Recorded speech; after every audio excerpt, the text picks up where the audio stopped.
আসসালামু আলাইকুম ভিউয়ার্স। আজ আপনাদেরকে আমি সুস্বাদু টমেটো সস বানিয়ে দেখাবো খুবই অল্প সময়ে আর সহজ নিয়মে। আমি সসটা তৈরি করব। এখানে আমি 2 কেজি টমেটো নিয়েছি।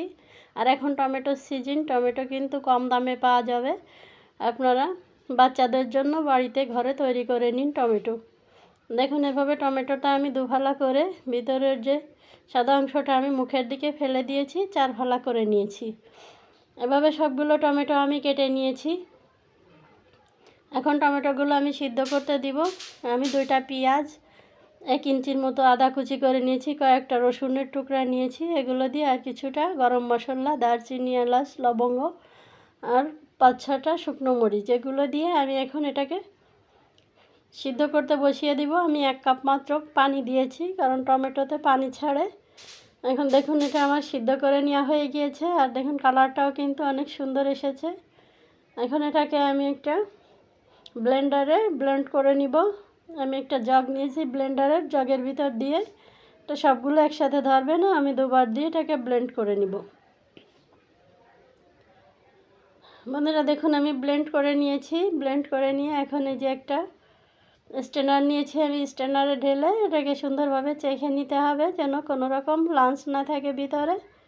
এই যে দেখুন, এভাবে আস্তে আস্তে চেখে নিলে একটু লাঞ্চও থাকবে না আর খুবই মসৃণ হয়ে এটা পড়বে। এই যে দেখুন, উপরে যত টমেটোর খোসা এবং বিচিগুলো রয়ে গিয়েছে, এগুলোকে আমি ফেলে দিয়ে বাকিটা এভাবে চেখে নিব। দেখুন, আমার সবগুলো টমেটোর পিউরি চেখে নেওয়া হয়ে গিয়েছে। আর এটা দেখুন, ঘনত্বটা কত সুন্দর এসেছে, কালারটাও কিন্তু খুবই ভালো হয়েছে। এর ঘনত্বটা আমি পানি কম দেওয়ার জন্য ঘনত্বটা বেশি হয়েছে, এটাকে জাল করা লাগবে কম। যে দেখুন, এখন এটাকে আমি জাল করে নিব।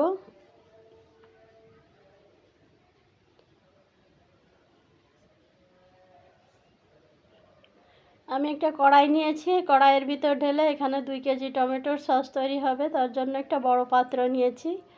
আর এই যে দেখুন, একটা বাটি নিয়েছি, এর ভিতরে আমি 1 টেবিল চামচ কর্নফ্লাওয়ার এবং 2 টেবিল চামচ ভিনেগার দিয়ে দিব।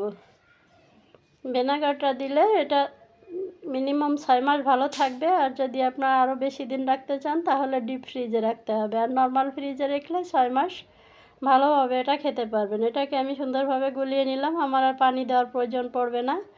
এই যে দেখুন, আমি কিছুক্ষণ জাল করে নিয়েছি। এখানে 1 কাপ চিনি দিয়ে দিলাম। চিনিটা আপনারা আপনাদের স্বাদ মতো দিবেন। আর এই ভিনেগারের মিশ্রণটা এখন দিয়ে দিব, ভিনেগার আর কর্নফ্লাওয়ারটা এটা দিতে হবে আর নাড়তে হবে, এটা যেন কিছুতে দলা পেকে না যায়। আর এটা এখন খুবই তাড়াতাড়ি ঘন হয়ে যাবে কর্নফ্লাওয়ার দেওয়ার কারণে। আর স্বাদ মতো লবণ দিয়ে দিয়েছি। এখন দিয়ে দিব আরও কিছুটা লাল মরিচের গুঁড়া, কারণ এই সসটা টক ঝাল মিষ্টি হবে, খেতে কিন্তু খুবই স্বাদ হবে। আর দিয়ে দিয়েছি 1 চা চামচ বিট লবণ। বিট লবণটা দিলে স্বাদটা খুবই ভালো আসবে। বন্ধুরা, এভাবে তৈরি করে নিন ঘরে, দেখুন কত সুন্দর হয়েছে। এটা বাচ্চাদেরকে সুন্দর পরিবেশে তৈরি করে খাওয়ান। আর দেখুন, এর ঘনত্বটা আমি দেখিয়ে দিচ্ছি, ঘনত্বটাও এরকম হবে। এটা বেশি ঠান্ডা হয়ে গেলে আরও একটু ঘন হয়ে যাবে। এটাকে এখন আমি জারে ভরে রাখবো, কাচের জারে ভরে রাখবো। কাচের জারে ভরে রাখলে এটা খুবই ভালো থাকবে। এটা কাচের জারে ভরে আমি নর্মাল ফ্রিজে রেখে দেব। তো বন্ধুরা, আমার ভিডিওটি যারা দেখছেন, আমার ভিডিওটি ভালো লাগলে প্লিজ লাইক, শেয়ার, কমেন্ট করে দিবেন, সাবস্ক্রাইব করে আমার পাশে থাকবেন। দেখুন, আমার 2টা জার ভরে গিয়েছে, তারপরেও কিছুটা বাকি রয়ে গিয়েছে।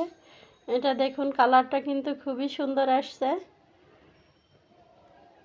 বন্ধুরা, লাইক, শেয়ার, কমেন্ট করে দিয়ে আমার পাশে থাকবেন। আজ এ পর্যন্ত, সবাই ভালো থাকবেন। আল্লাহ হাফেজ।